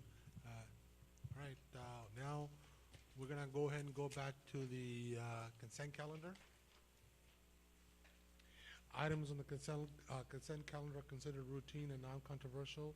Will be enacted by one vote unless separate action is requested by city manager or city council member. There will be no separate discussion on these items unless the members of the city council or city manager request an item to be removed. Does anybody wish to, and the items are, number 2, resolution authorizing the interim city manager to execute a program supplement agreement, number 009-N1 to administering agency state agreement number 10-5256R for the F Street between Winton Parkway and Hilltop Avenue. Federal project number CML 5256, parentheses 014, and authorizing the interim city manager to act on the behalf of the city of Livingston. Number 3 is a resolution awarding the supply of the GAC absorption system for TCP removal for the Lopez Water Treatment Company. Number 4, approval of the minutes of the meeting held on August 18, 2016. Approval of the item meeting held on September 6, 2016. Number 6, approval of the minutes meeting held on September 8, 2016. Number 7, approval of the minutes of the meeting held on September 16, 2016. Number 8, approval of the warrant register dated October 13, 2016. Does council wish to have any discussion? If not, I will entertain a motion at this time. I'll motion to approve the consent calendar. I have a motion by Councilmember Scarra. Do you have a second? I second. Okay, do I have a roll call, please? Councilmember Siqueiros? Yes. Councilmember Soria? Yes. Acting Mayor Samra? Yes. Motion passed by a vote of 3-0.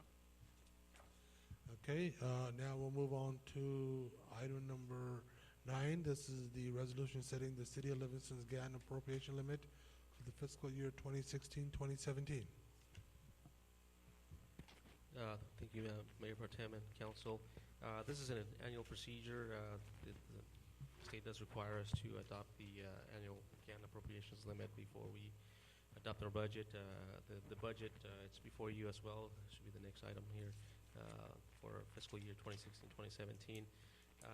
Based on the variables that we need to consider, the city's GAN appropriation limit was calculated at $4,855,248 for our fiscal year that we're currently in. And again, this needs to be adopted before we adopt our budget as well, and it does require a city resolution.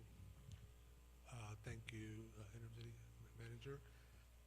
This item is now open to the public. Does anybody wish to comment on this item? If not, then item's closed to the public. Then we will move on to Councilmember Siqueiros. Councilmember Soria?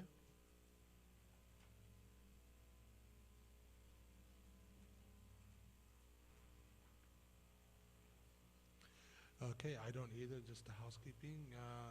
I will entertain a motion at this time. All right, I will make the motion that we adopt resolution number 2016- approving the annual GAN appropriation limit for City of Livingston fiscal year 2016-2017. Do you have a second? I'll second. Second by Councilmember Siqueiros. May I have a roll call, please?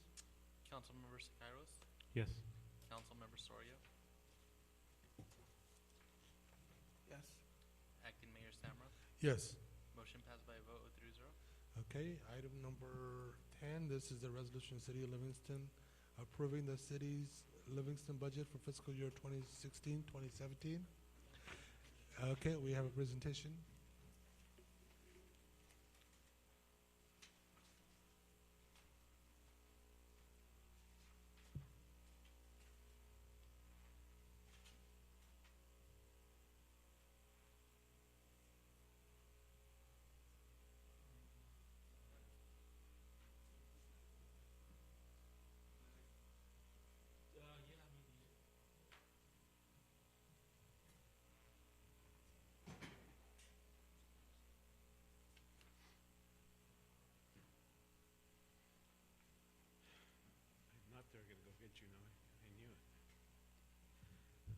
Good evening, Mayor Pro Tem and Council.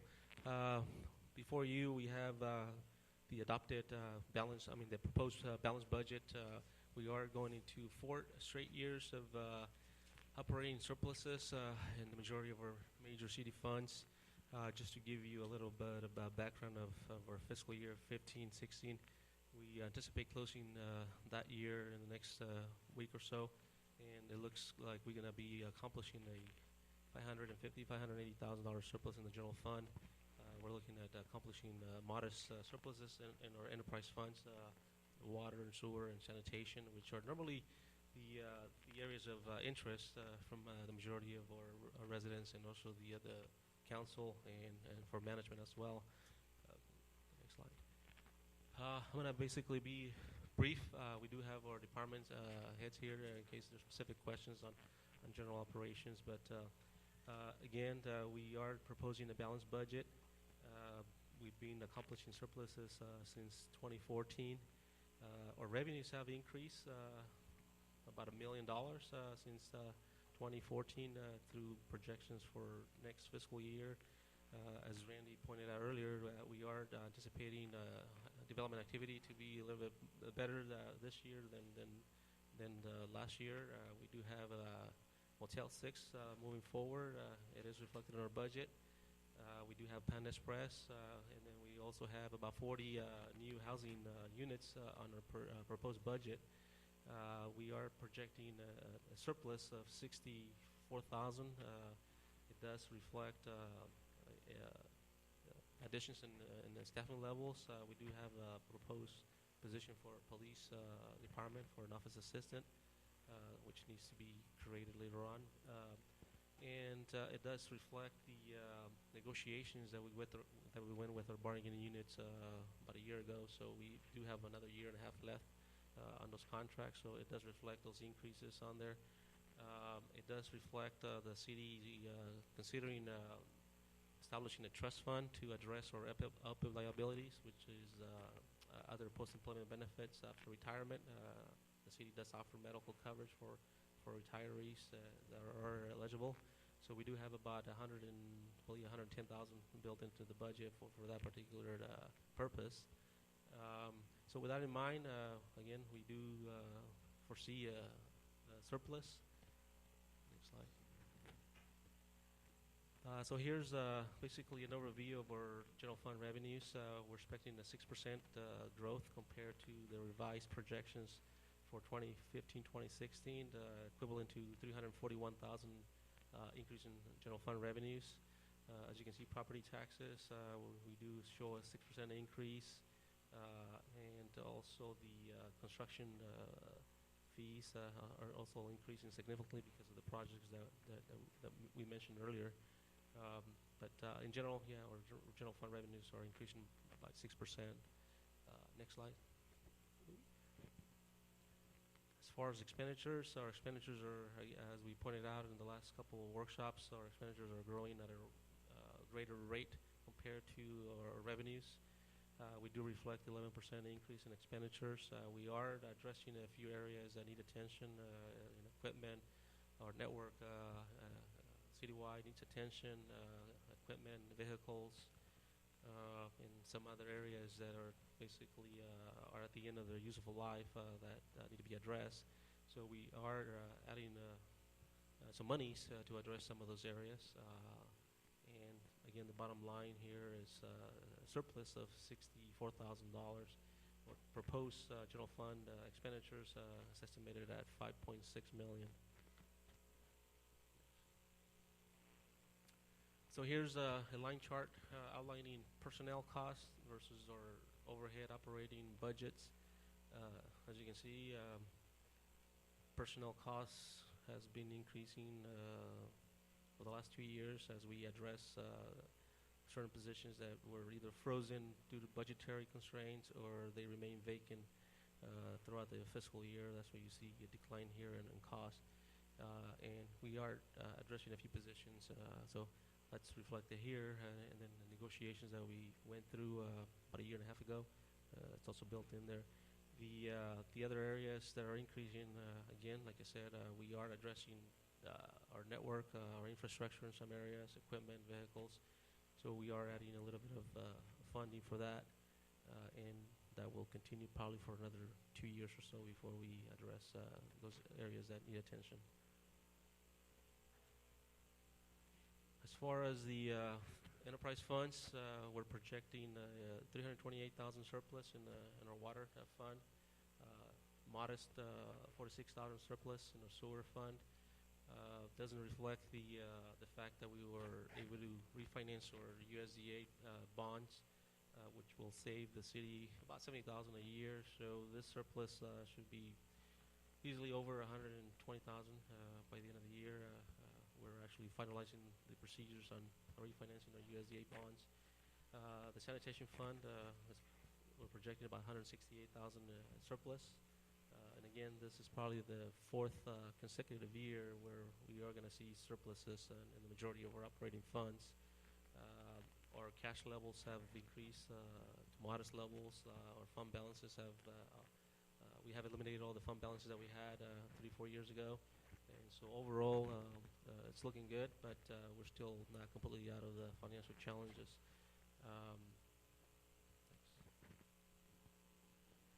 Some of the capital improvement projects, which we already covered in, I believe, in the second workshop, we're allocating $142,000 for SCADA system upgrades, the network, computer equipment, vehicles upgrades, some replacements that we got to do.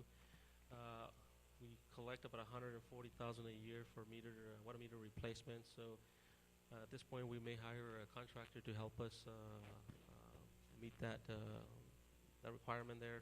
Our staff probably doesn't have enough sufficient time to address some of the meters that may need to be replaced. Normally, meters last between 10 or 15 years.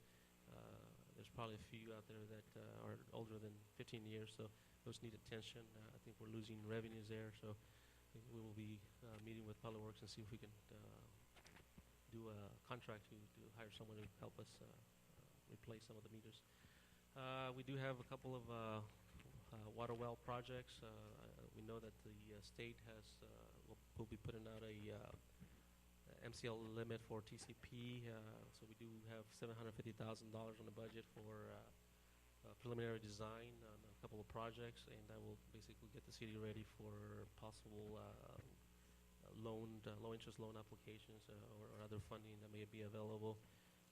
We are trying to complete well 13, and that's another project that should be about 95% complete or so, or it's done. Yeah, we just got to go through the closing procedures, right?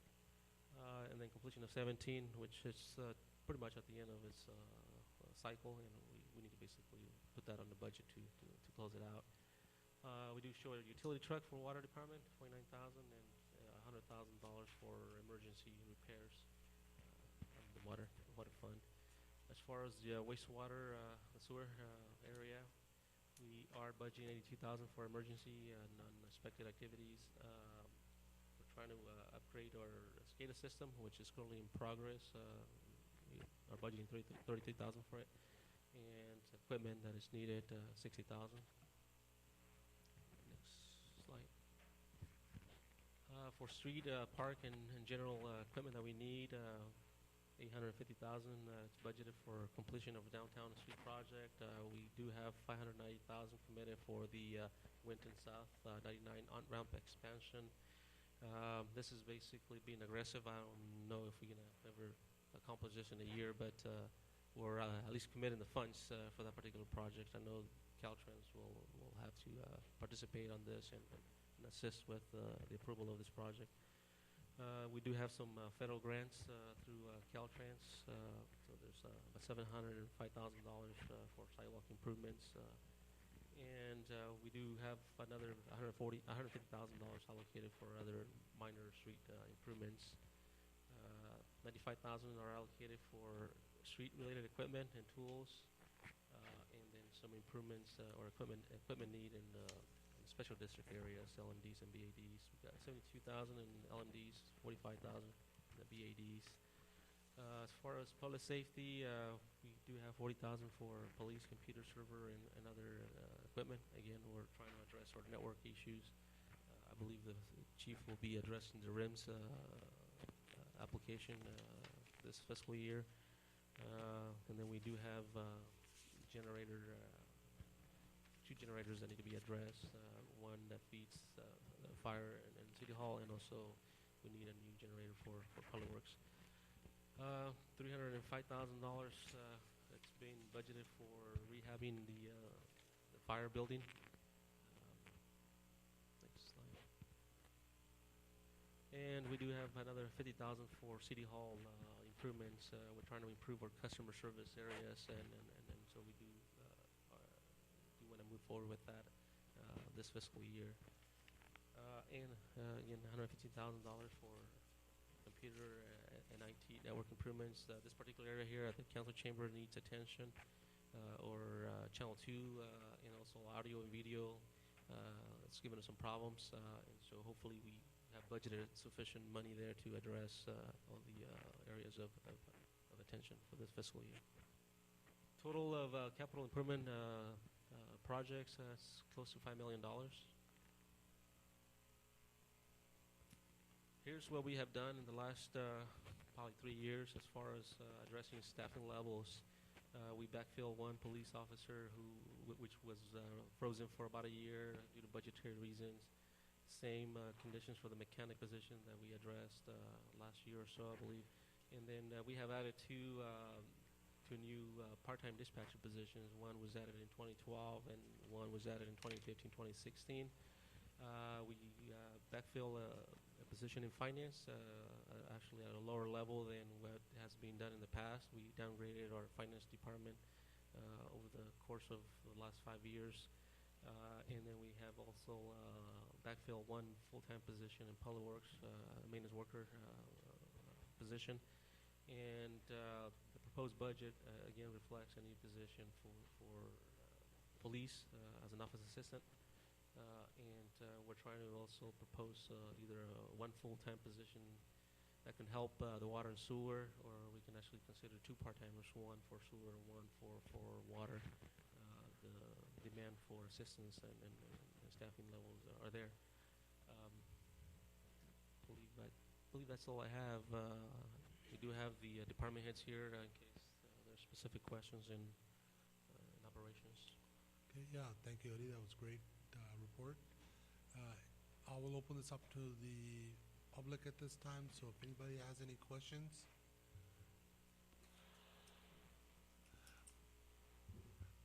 I ask if there's going to be a question to one of our department heads. If you have a wireless mic, maybe they can just answer. Do you have a wireless mic? That way if it gets to ask to the staff members, they don't have to come up. Before you start my time, I would like everyone, if they could, to please open your copy of the budget to page 134 and let me know when you have it.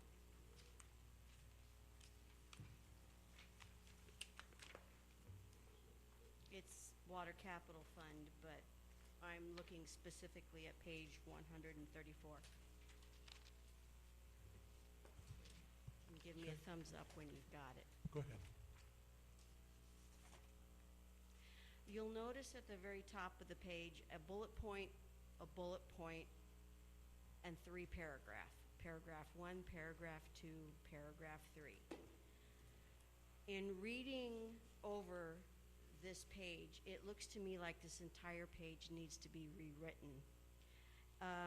It talks about the Kennedy Jenks report, and will engage at identifying solutions to treat water contaminants. It talks about the phase 2 pipeline project expected to be finished in August. Talks about the feasibility study is expected to include qualified engineers' recommendations.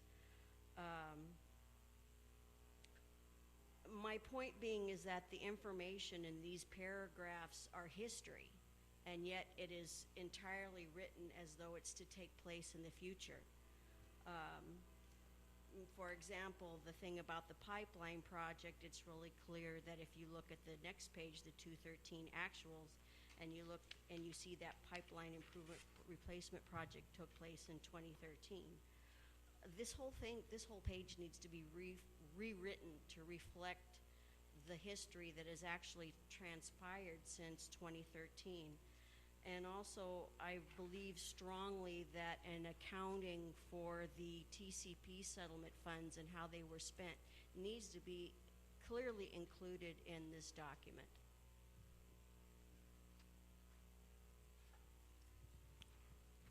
Yes, thank you for bringing this area to our attention. I will update that before we finalize the document.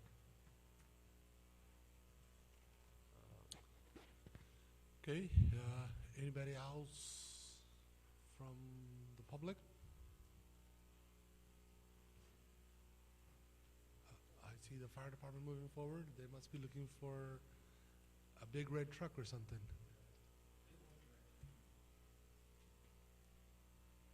Good evening, Council, Mayor. On page 13, under appointed officials, just one of the names needs to be corrected. It lists Matt Bernard as CDF fire captain. I believe it should read Baraka Carter as CAL FIRE battalion chief.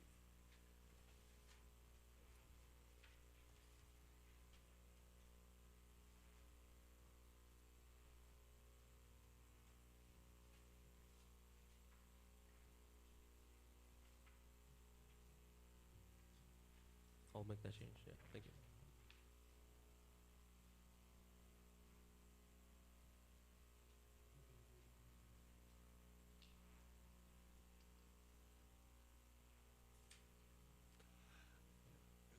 Anybody else? If not, then we will now close it to the public, and I'll start out with Councilmember Soria.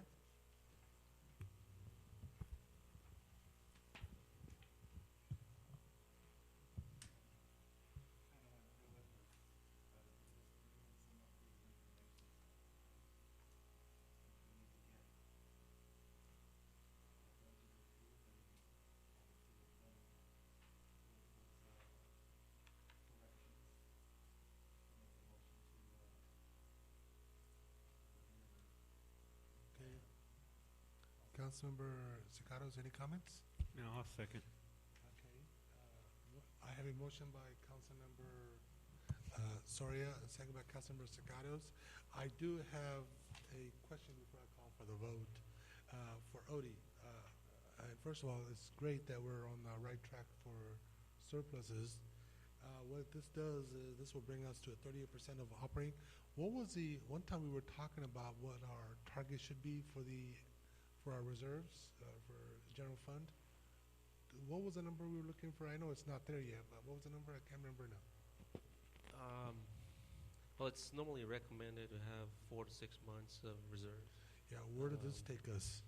We're at, I believe, 4.5 months of reserves as So of at the end of last fiscal year. So we're barely making it. It's yeah, we have improved our fund balances, and again, I think 3 months it's the minimum that is required, but it's recommended that you have 4 to 6 months, possibly 6 months. Will be best, but we are gonna be coming forward to council maybe with a reserve policy that will basically cover all the funds, not just the general fund, but also the enterprise funds. Okay, and I know that you mentioned this in your presentation. I think I don't know what happened, but if you can just kind of repeat it for me. I'm quite concerned about our TriCaster, our council member, our meetings being sent to the public, because you said that we have budgeted something, or what was the result for that?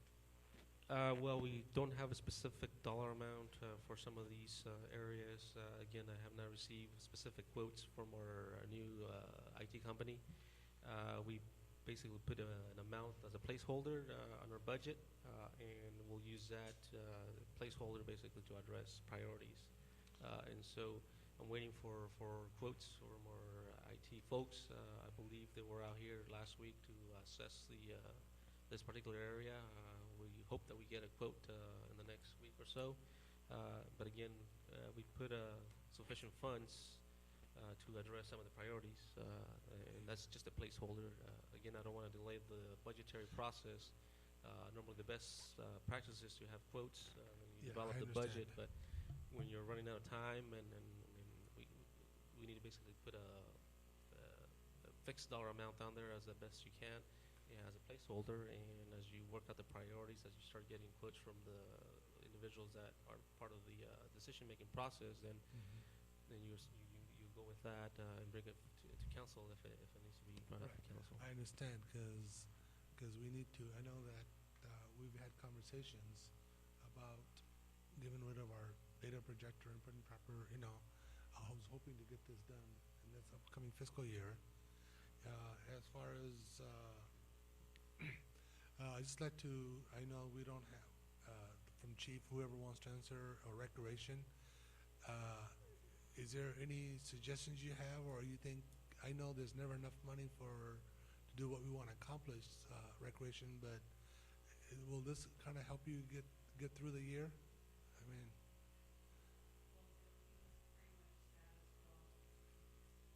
if you can, that's why I brought the mic. I figured that'll be easier.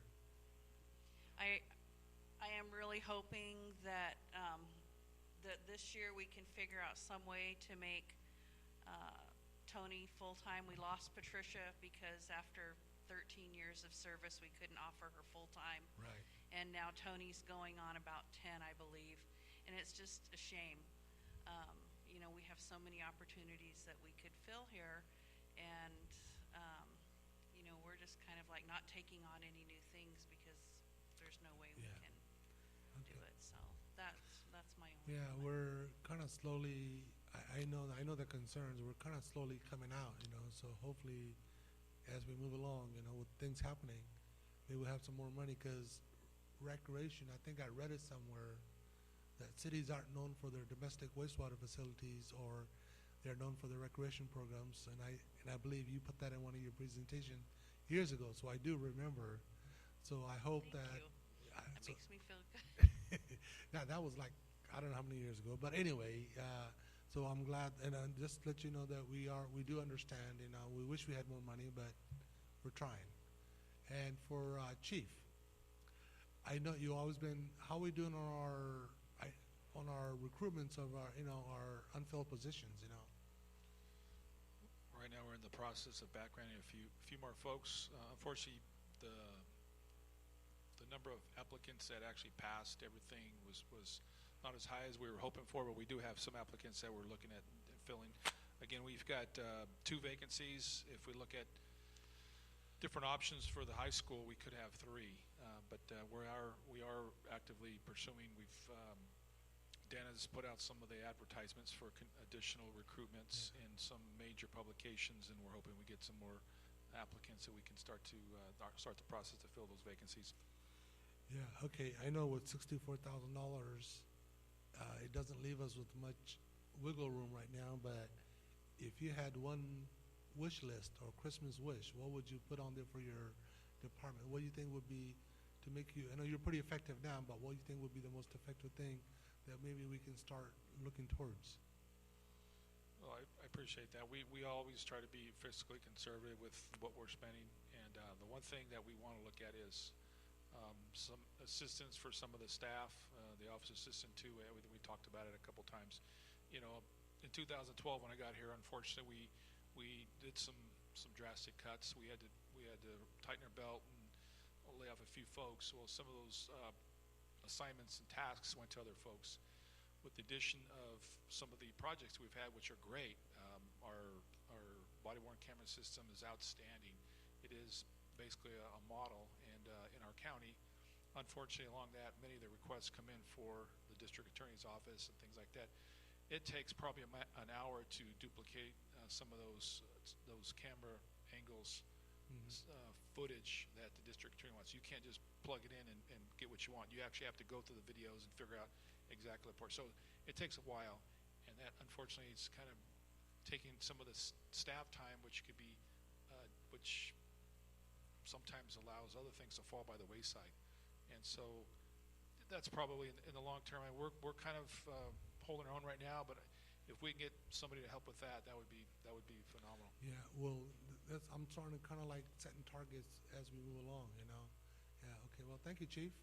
And another thing I would like to see, I know it's not going to happen this budget year, but we need to start pre-planning, is we need to get another body, a person in the fire department. We are one person fire department, and when it comes to public safety, police department does a great job, but so do the boys and girls that drive around red trucks too. You know, when we call them, we need them just as bad as we need the fire department, police department rather. So maybe we need to start planning how we can start funding the second person.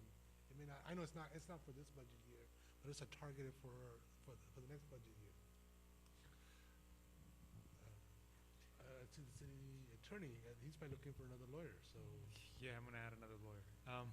No, as the comments have come up regarding the infrastructure as far as the way that the council meetings are televised in the public access channel, I know that the city lost a lot of control with the Digital Infrastructure and Video Competition Act of 2006, where we no longer grant franchise agreements. But there is, and we've been discussing with our interim city manager, adopting an ordinance which the law does allow you to do to at least get an additional 1% of the provider's gross revenues to support what is called the PEG fee, which supports public educational and government access channels for capital costs. So that's something that we're going to be working on bringing to the council. you know, and this is probably, I'm glad legal brought this up, is the way franchise fees are collected is through wired infrastructure. Is there any, do you hear any chatter or anything out there at the state or federal level about, you know, these wireless services that you know, they broadcast TV signals now, because they're not directly competing with, you know, cable, wired cable, and when you do that, you get franchise fee from cable, but not from satellite. So I'm not sure how that's going to work out. Well, you hear a lot of that chatter when you're talking about utility users tax. Right.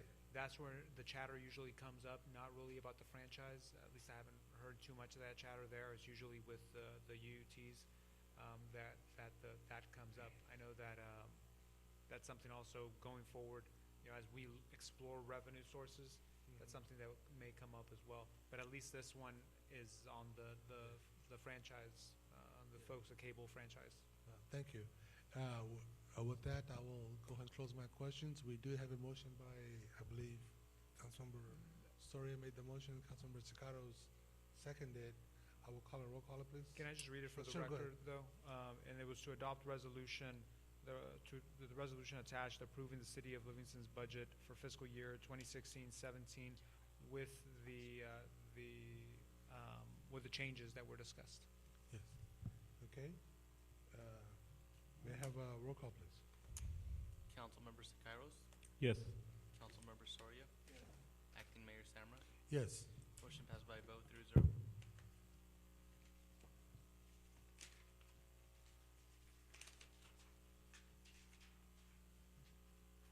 Okay, now for the final one.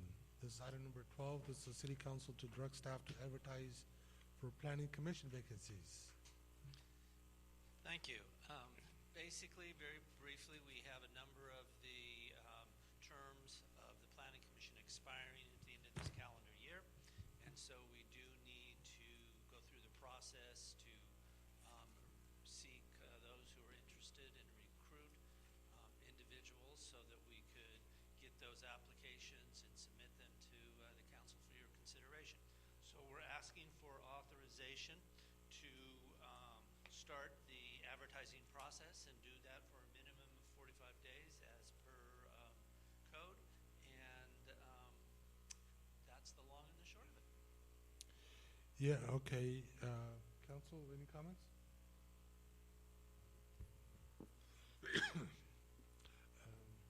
This item is open to the public. Any discussion?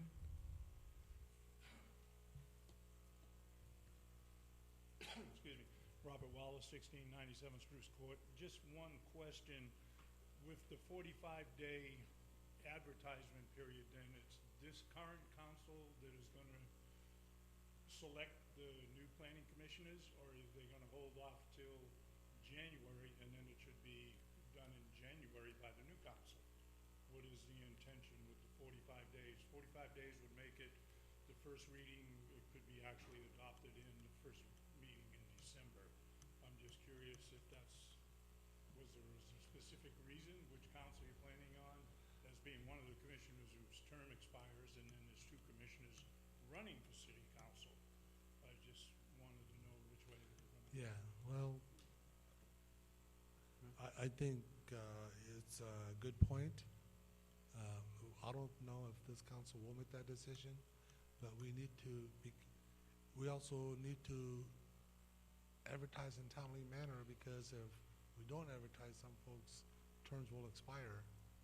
So I'm not sure what's going to happen, but at this point, I think we do need to advertise and then see what happens after that. Okay, I have no problem. Yeah, now, we're just advertising, we're not appointing anybody, so. Right. Yeah, we can't not do our duties, but also don't want to tie the hands of the future. So I'm sure by then, we're gonna know what the new makeup is gonna be by then already. Correct. So we'll just wait till, we'll just play along, see how that goes at that point. Okay, so then you would be approved by the first week of December. We don't know. We don't know yet, because there could be time to set people up for interviews. We don't know what's going to happen right now, So I doubt it would happen that quickly anyway. Okay, thank you. All right. Okay, council, anybody else have any further comments to make, or we want to do 45 days, or we want to go to 60 days, or? 45 days? Yeah. Yeah, because otherwise, if you go 60 days, you're going to run into the holidays, people are going to be gone. So, nobody wants to apply for planning commission in Christmas time, so. Okay, I think 45 days, do we need a vote on this, or just kind of give a simple direction, council?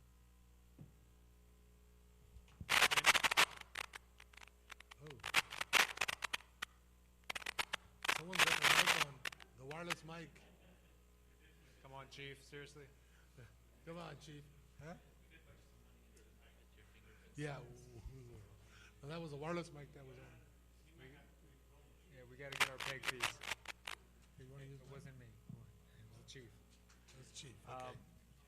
We just, if we're all okay with the. Yeah, it's just a direction, so. It's just direction, and it's unanimous. I say advertise 45 days, and if we need the extra 15 days, I guess we'll consider it, am I right? Yeah, but we'll go in for 45 days. Okay.